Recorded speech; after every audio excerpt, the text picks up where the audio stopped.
Okay, sounds good.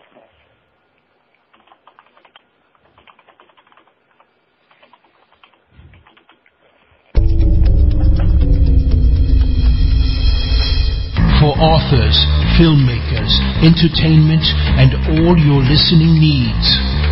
Listen now to Talk Now Radio, where no topic is taboo.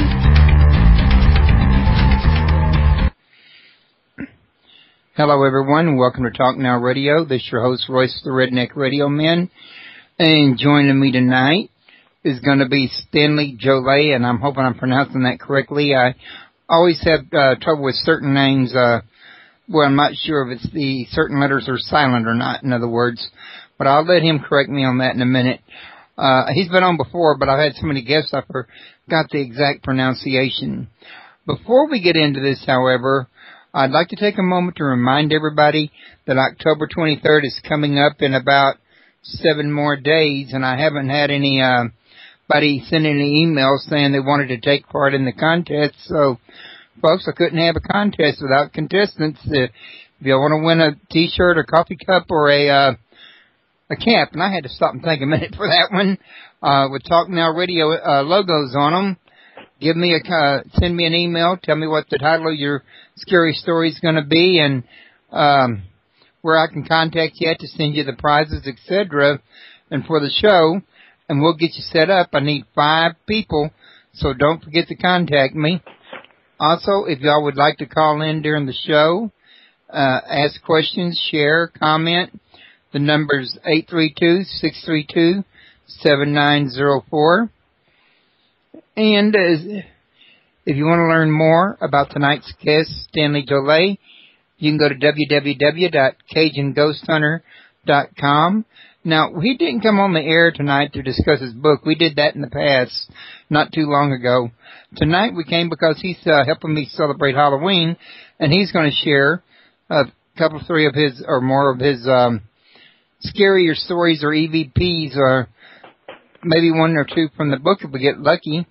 But I'm sure he also has some scary things that's been going on since the last time we talked that he can share with us as well. And actually, I also want to mention, everybody, I recently added a web ring as well as a top site to my site. So you blog masters and webmasters, group owners, all you folks that want to get the word out about your group or website, whatever it is you got, come over here, list it on my web ring, and that, the more people come to my site will see it.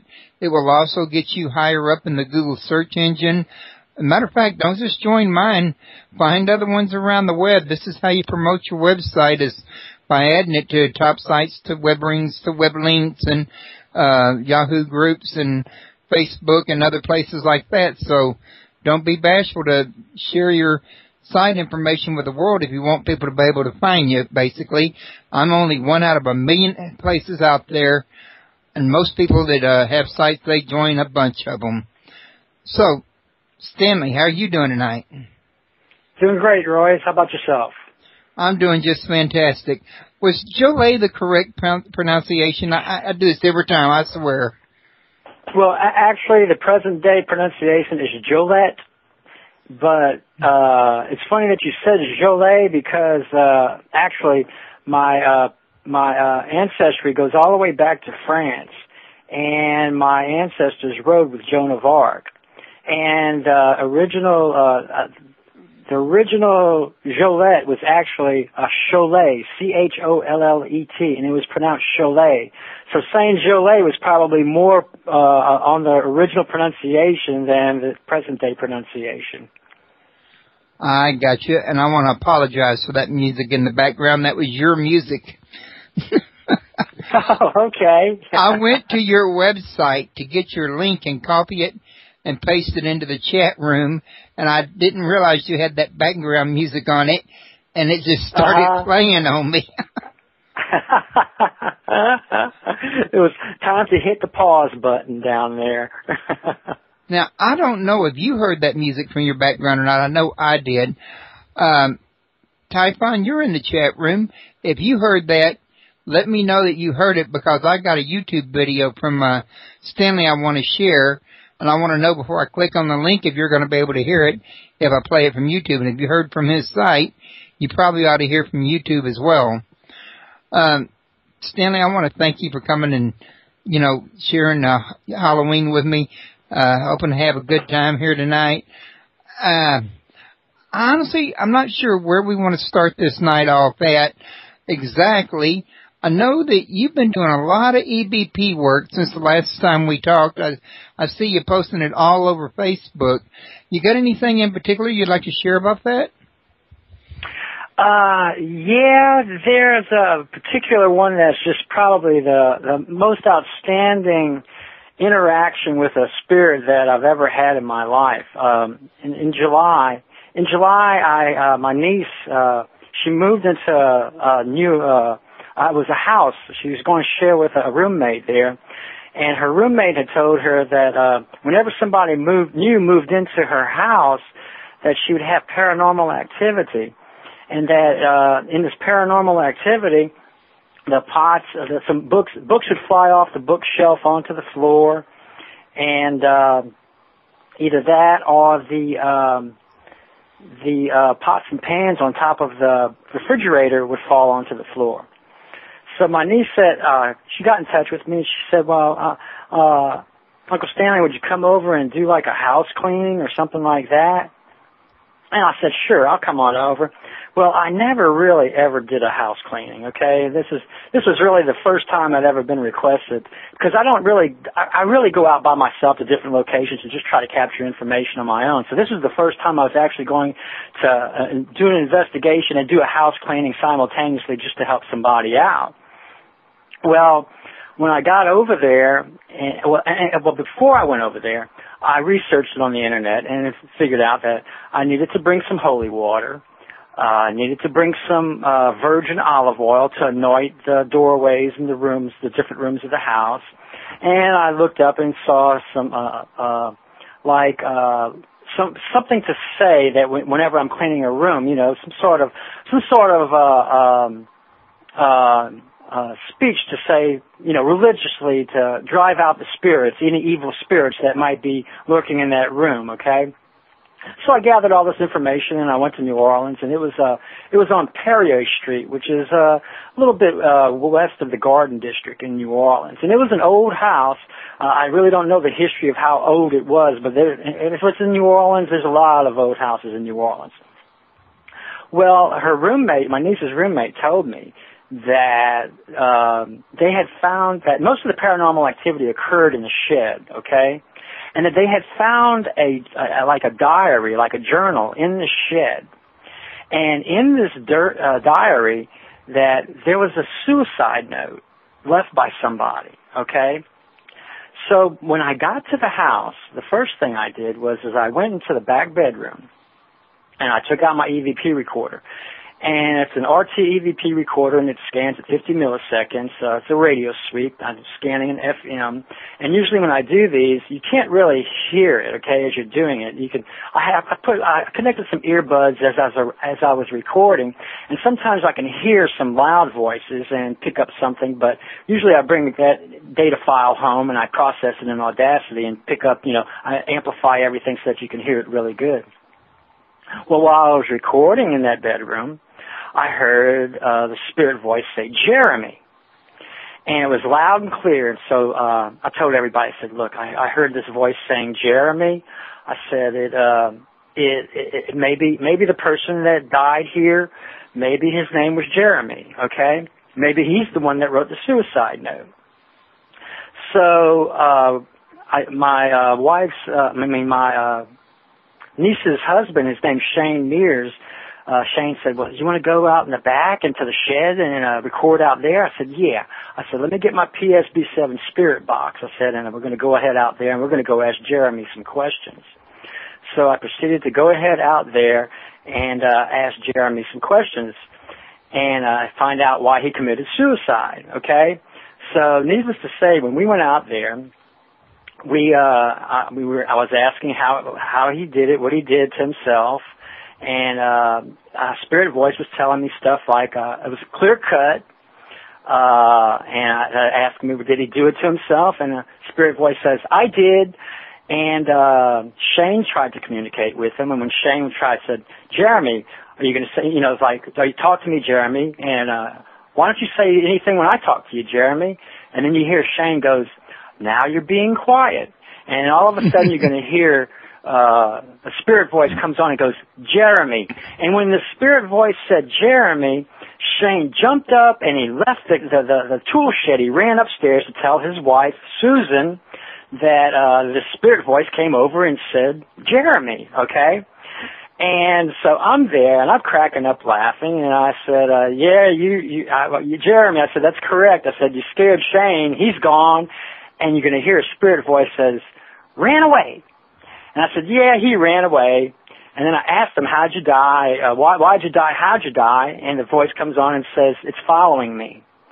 And then you hear, I'm kind of chuckling, okay, because Shane walks back into the tool shed, and Shane goes, I'm back, Jeremy. And you hear the spirit goes, I know. I said, yeah, you know it. And then the last statement in this EVP session is the spirit, and he goes, how's Susan? Now, that'd be really freaky to me, because I got a sister named Susan, and she's dead. Uh-huh. So that would kind of spook me. But anyway, go ahead. I'm sorry to interrupt. Okay, well, here we go. Tell me, I'm going to go ahead and I'm going to play it. I'm playing it right now, okay? Okay. Here we go. I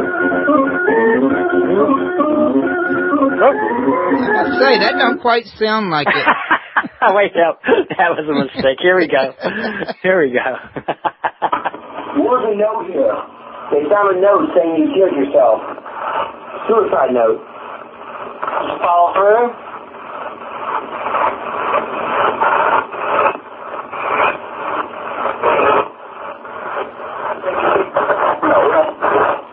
Oh, yeah. Something like that. Something down the note. You know it? You know it? Yeah, we know it. We read the note.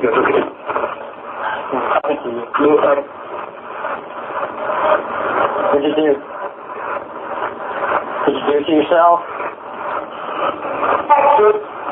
Jeremy.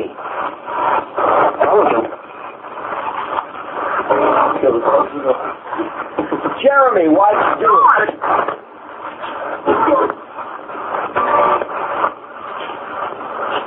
Jeremy. Why don't you like Jeremy? Jeremy. Why didn't you like when I say Jeremy? Now you're being quiet.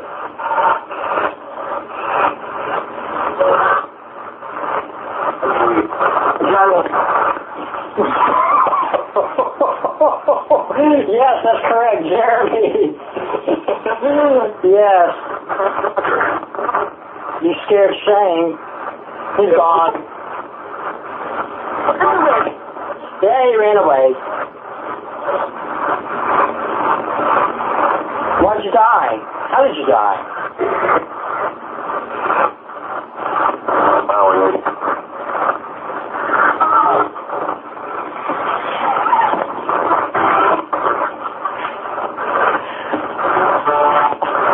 I'm back, Jeremy.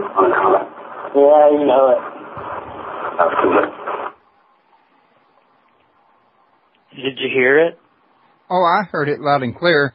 What I don't have no way of knowing right now is if anybody out in radio land can hear it, although I'm 99.9% sure it'll pick up in the archives. Yeah, but that was just amazing. It was just simply amazing. And that was gotten how recently? That was in July of this past year. Okay. Now, we had gone. Yeah, that was the first time I had ever gone to a house cleaning, and I really don't know if it worked because they were kind of her roommate was kind of unsure about it, because I guess she's been used to the paranormal activity, but a lot of people that are encountering paranormal activity in a house, they try to ignore it so that it doesn't proliferate throughout the house. Okay. I'm a little distracted here because you notice Aaron disappeared out of the chat room, And he said that the player wasn't working for him, and I realized that when I had that crash I told you about, the IP had changed on the player back to the old one. So while you were playing that tape and I was listening to it, I was also changing the IP to the current one, and I was just distracted trying to tell him that it was just playing for me, because while you were playing that Jeremy video, I had hit the radio player, and I could actually hear my voice coming in with that voice, in other words. So I know that the player's working now, so I don't know why he can't get it to work. Okay. So, at any rate, going back to where we were at, and like I say, I apologize for the distraction. That was taken just recently, and this is in Louisiana, right? Oh, yeah, New Orleans. New Orleans. Okay, you're not far from New Orleans, are you? No, I'm only 50 miles away. Actually, that's not very far at all. That's about a 40-minute drive, roughly, maybe 30 even, depending on traffic and what the speed limit is where you're located at. Right. So, isn't New Orleans where Marie Laveau was supposedly buried at? She's buried in St. Louis Cemetery No. 1 over there in New Orleans. So, I may have asked you the last time you was on the show and forgotten. Have you actually been to her grave and tried to pick up any EVPs from her? Yes, I have. We went there one Sunday, but unfortunately, what happened was that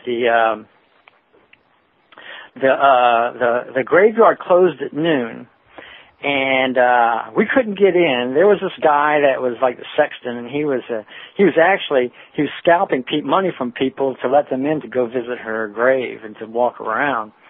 So if you know me, and I'm a firm believer that you don't have to go into a haunted house. You don't have to go inside. You don't have to go in the room where the activity took place. You can go on the periphery of the house. You can go outside the grounds. And in this case, we actually went on the wall. We went outside. We were outside of the grave. We were outside of the graveyard. We were on the other side of the wall, just a little ways from Marie Laveau's tomb. And we recorded there. And the history of one of the histories of Marie Laveau is that she had a snake, and his name was Zombie. She called it Zombie, Z-O-M-B-I. And I asked her about her snake, and when I asked her about her snake, she told me in an EVP, she says, "You speak on Zombie. That snake loved a tree." Okay, so that snake that you used to have.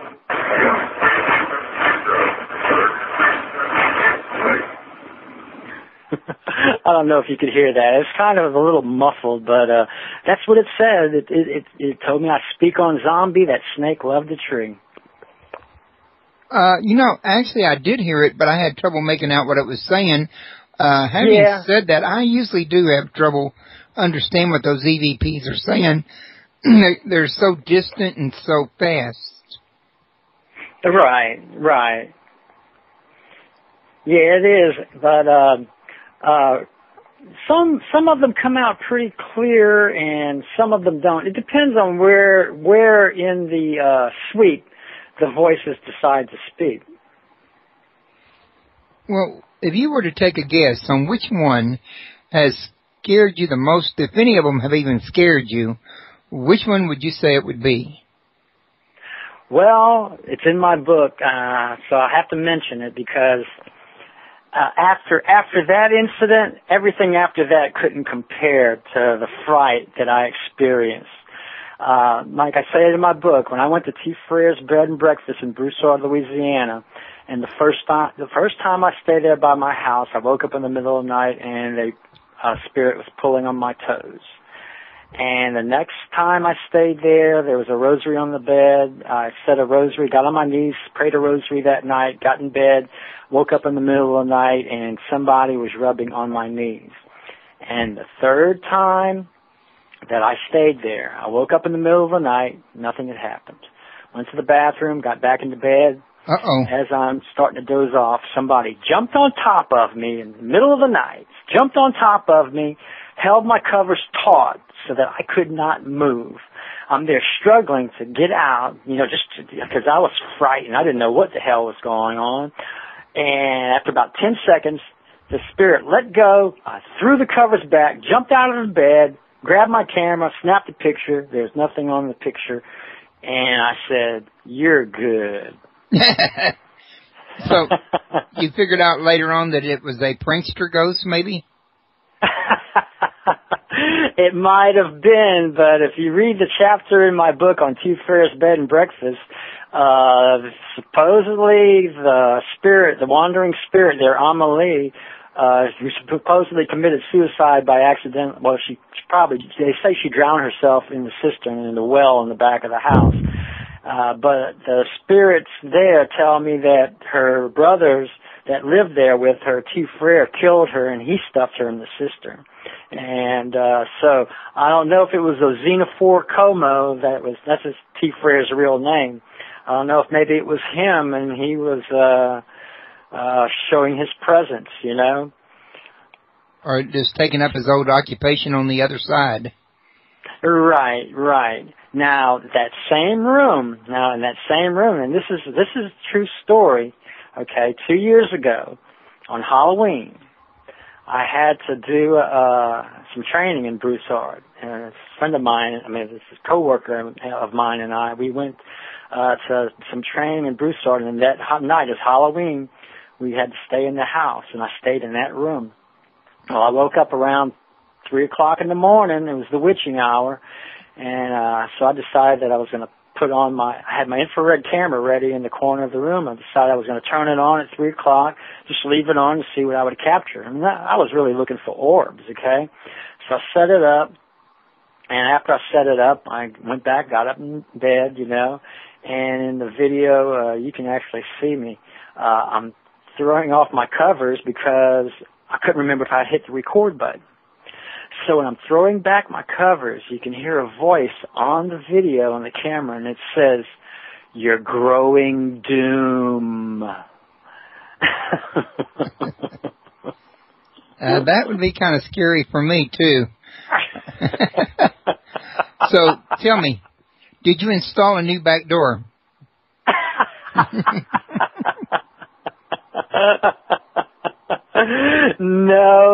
No, but when I heard it, the first time I heard it, I'm there like, oh my goodness, this is outrageous, that was the first time I really ever picked up something on my video camera like that. But ever since that time, I've picked up several disembodied voices on different cameras that I have. But that was my infrared camera. And it was a little cheap, like $60 Vivitar infrared camera, And with that camera, last December, and I had forgot to put this one into my book, okay?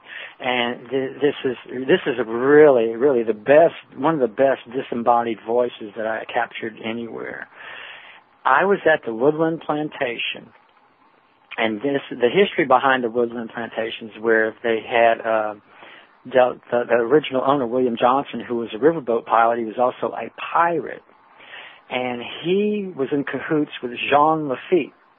And Jean Lafitte used to raid the slave ships in the Gulf of Mexico and bring them up Grand Bayou to Point Alahash, where Woodland Plantation is at. And this is before the plantation was actually built. They had 4 slave dormitories there, where they housed the slaves that Jean Lafitte raided in the Gulf of Mexico, and then they sold them upriver into New Orleans. So, and that's where they kept the slaves before they brought them to auction. Well, I was staying there one night, and this was like in Christmas before last. And when I'm there, and I woke up about 5 o'clock. And I put on my infrared camera. and I was pointing it towards the corner of the room because orbs like to travel along the crevices in between the wall and the ceiling. So that's where I pointed my camera, and you can see my bald head in the video because I posted that on my YouTube channel also. And you see my bald head, and then you hear this disembodied woman's voice, and she says, "I call them up from hell myself. Come see that." Well, that wasn't exactly comforting. To say the least. Called them up from hell myself. And this is my thoughts on it, is because you had these slave quarters there, and they had, the slaves came from Haiti, so they probably brought their voodoo with them, and it might have been a female voodoo Vodun who was, trying to communicate with me. Maybe wanted me. Maybe she was. Maybe it was residual. Maybe they were having a voodoo ceremony, and they had a fire, and she was telling somebody to come see what she can conjure up out of the fire. Yeah, I know I've seen a documentary not long ago that was talking about voodoo in the Louisiana area, how it's so commonplace over there compared to over here. Right.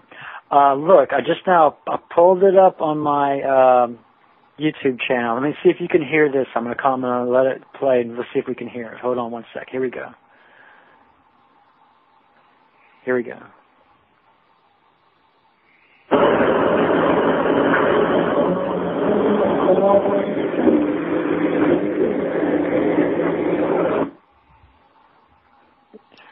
I could hear the EVP, but yeah, there was so much background noise it was hard to make out what was being said. Right. There was a lot of background noise there. But it's just amazing what you can pick up on a video camera, and surprisingly, if you go back, and because most people are just looking at their videos, they're just looking at their videos. They're not really searching for sound in their videos, okay? But of course, being an EVP buff, whenever I turn on a camera or whenever I play back a video from camera recording, that's the first thing I listen for, are voices. Because right when you turn on your camera, the energy that's released from the batteries, activating, provides enough energy for a spirit to talk along at the same time. So you think the spirit actually has to make use of the energy in the batteries? Could that be why he drains them as he does it, because he's using it? Exactly. And Royce, I mean, I'm a chemist, and I have a lot of theories. And there's a lot of theories that I can base that are active in nature, okay?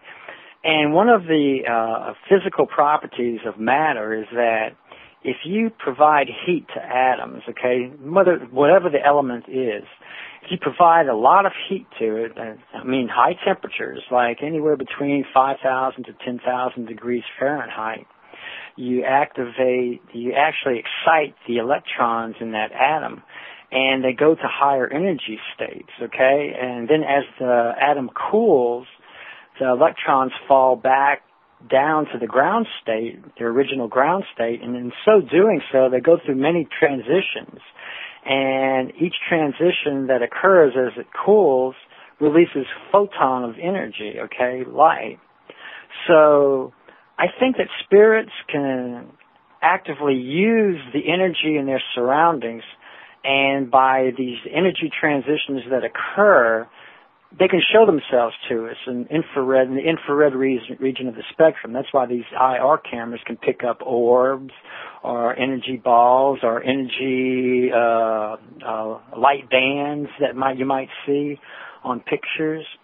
But I also think that in this vibrational mode, that's where in the infrared region actually activates vibrational states in atoms, in compounds, okay? When atoms are connected, they actually vibrate. And in those frequency ranges, what I'm thinking that might be occurring is that the spirits can take the energy okay, and in vibrational transitions that might be occurring. They can use those vibrational transitional energy patterns. So, folks, I couldn't have a contest without contestants. If you want to win a T-shirt, a coffee cup, or a cap, and I had to stop and think a minute for that one, with Talk Now Radio logos on them, send me an email, tell me what the title of your scary story is going to be, and where I can contact you to send you the prizes, etc., and for the show, and we'll get you set up. I need 5 people, so don't forget to contact me. Also, if y'all would like to call in during the show, ask questions, share, comment. Okay, sounds good.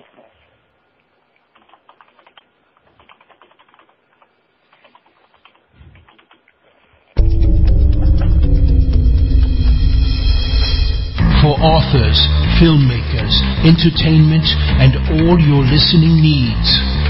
Listen now to Talk Now Radio, where no topic is taboo.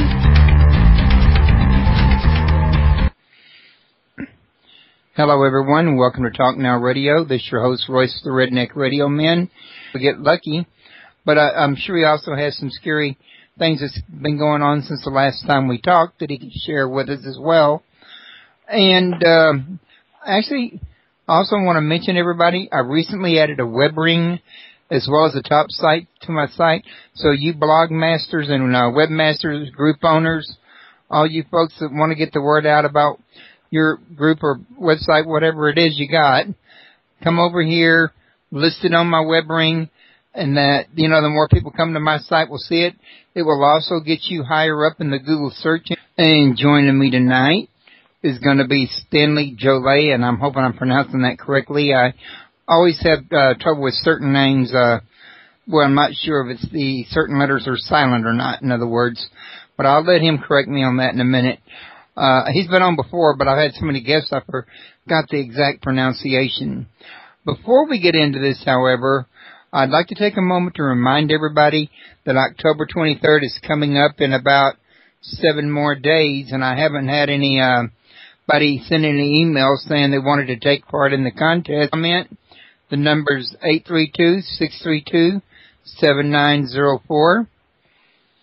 And if you want to learn more about tonight's guest, Stanley Jolet, you can go to www.CajunGhostHunter.com. Now, he didn't come on the air tonight to discuss his book. We did that in the past, not too long ago. Tonight we came because he's helping me celebrate Halloween, and he's going to share a couple, 3 of his, or more of his, scarier stories or EVPs, or maybe 1 or 2 from the book.